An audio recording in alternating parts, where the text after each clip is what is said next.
रात के वक्त काला घना अंधेरा चारों ओर फैला हुआ था। हाड़ कपा देने वाली शीतलहर चल रही थी। सड़क पर सन्नाटा पसरा हुआ था। पीपला गांव के सब ही लोग अपने अपने घरों में रजाई में दुबके पड़े थे। हल्की हल्की अब बारिश भी शुरू हो चुकी थी। पीपला गांव से कुछ दूर पहले सीगल पैलेस था। कहते थे कि इसे अंग्रेजों ने बनवाया था। सीगल पैलेस के आसपास शमशान घाट और जंगलों के अलावा कुछ भी नहीं था। राकेश अपनी दोस्त की शादी से अपने गांव बाइक से लौट रहा था कि अचानक सीगल पैलेस के पास उसकी बाइक रुक गई।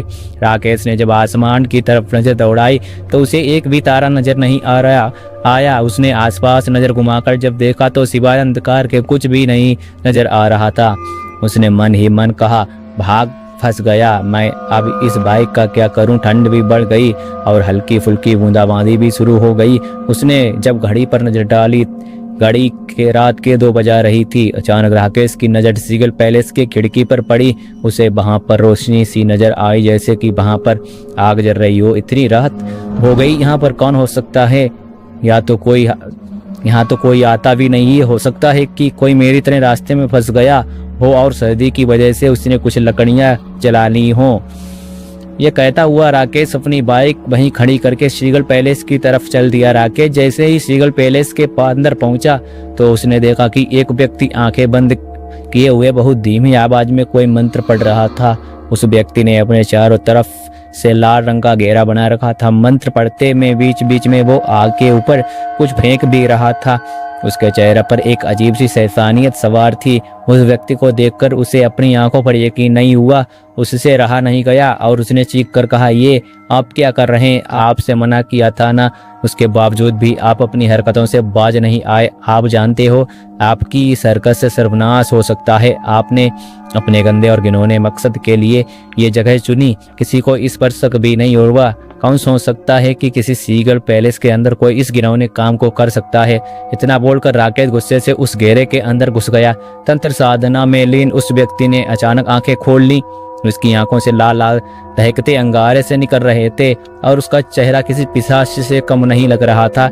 ये सब देखकर राकेश के रोंगटे खड़े हो गए। उस व्यक्ति ने चिल्लाकर राकेश से कहा, मूर्ख, ये तूने क्या कर दिया? इस गोले के अंदर आकर तूने मेरी श्रद्धि को खराब कर दिया।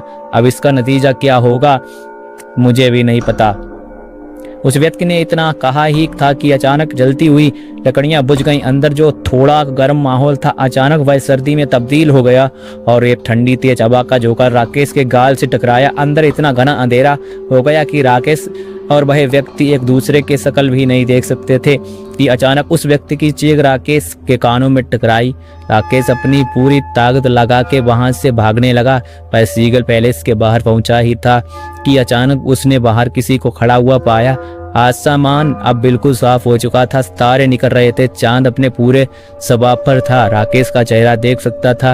राकेश के सामने एक बेहद सुंदर लड़की खड़ी हुई थी। उसके होंठ सुर्ख गुलाबी हो रहे थे।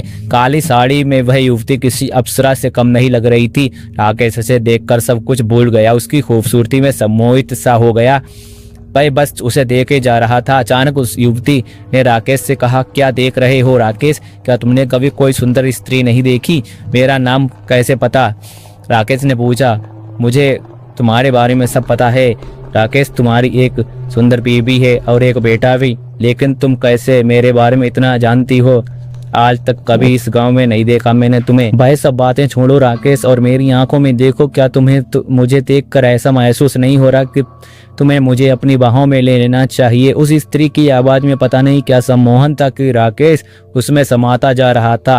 वह सब कुछ भूल चुका था कि कुछ क्षण पहले क्या घटना घटी थी। राकेश उस स्त्री को देखकर बेकाबू सा होने लगा। राकेश ने वासना भरी नजरों से देखकर कहा, तुमने अपना नाम तो बताया ही नहीं। क्या नाम है तुम्हारा? मेरा नाम नहीं राकेश, कई नाम है। तुम जिस नाम से चाहो उस नाम से मुझे बुला सकते हो। राकेश ने बिना देरी किए उस स्त्री को अपने आलिंगन में भर लिया। आलिंगन में भरते ही राकेश अपनी बस्ती में खोया गया। ये भी देखना भूल गया कि उस स्त्री का चेहरा अब सुंदर नहीं था, बल्कि उसके खूबसूरत हाथों में नाखून की जगह बड़े बड़े 2 पंजे थे और उसके दांत किसी भेड़िए की तरह अचानक से बड़े हो गए। देखते ही देखते उस स्त्री ने अपने दांत राकेश की गर्दन में गाड़ दिए और राकेश की दिल दहला देने वाली चीख पूरे सन्नाटे में गूंज गई। अगले दिन राकेश की लाश नंग अवस्था में सीगल पैलेस के बाहर सड़क पर पड़ी हुई मिली। चारों तरफ फीफला गांव के लोग मौजूद थे। राकेश की लाश को देखकर ऐसा लग रहा था जैसे कि उसके बदन के खून का एक एक कतरा निचोड़ दिया गया हो। उसकी आंखें फटी हुई थीं, जैसे कि उसने कोई बहुत ही भयानक चीज अपनी आंखों से देख ली हो। राकेश की बीवी बुरी तरह से रो रही थी। गांव के मुखिया ने तांत्रिक भैरवनाथ को यहाँ पर बुलाया था। भैरवनाथ ने जैसे ही राकेश को देखा वह बुरी तरह से चीखने लगा, अनर्थ, घोर अनर्थ, ये अनर्थ है, ये कैसे संभव हो सकता है।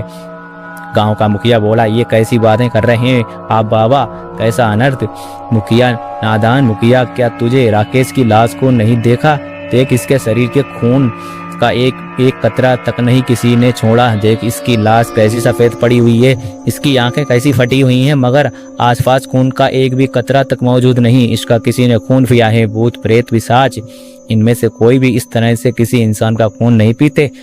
बाबा, मैं आपकी बात का मतलब नहीं समझा, आप कहना क्या चाहते हैं? मुखिया बोला, यहाँ पर किसी ने श्रद्धि की है, या तो भाई अपनी श्रद्धि में विफल हुआ है या फिर कुछ और हुआ है। परिणाम ये व्यक्ति ने भुगता है। तभी अचानक भैरवनाथ फटी फटी आंखों से इधर उधर देखने लगा। मुखिया ने उसे से कहा, आप क्या देख रहे हैं बाबा? भैरवनाथ ने कहा, तो क्या यहाँ पर सिर्फ इसकी ही लाश मिली? हाँ बाबा, सुबह ही पता चला कि यहाँ पर राकेश यहाँ पर मरा हुआ पड़ा था। राकेश हमारे गांव का ही है, लेकिन हमारी समझ में ये नहीं आता बाबा कि आपके चेहरे पर इतनी परेशानी क्यों है, क्योंकि अब जो यहाँ पर होने वाला है उससे सिर्फ उसमें तुम सब परेशानी में आ जाओगे। अनर्थ हो गया। मुखिया, किसी ने उसे बुला लिया है। किसे बाबा, किसे? यक्षिणी को। इस तरह से इंसान का खून सिर्फ और सिर्फ यक्षिणी ही पी सकती है, कोई और नहीं। यक्षिणी का नाम सुनकर मौजूद सभी लोग भयभीत नजर आने लगे। मुखिया बोला, अब हम क्या करें बाबा? इतना आसान नहीं है मुखिया। यक्षिणी को जिसने बुलाया भाई उसे वापस भेज सकता है। भगवान से प्रार्थना करो मुखिया।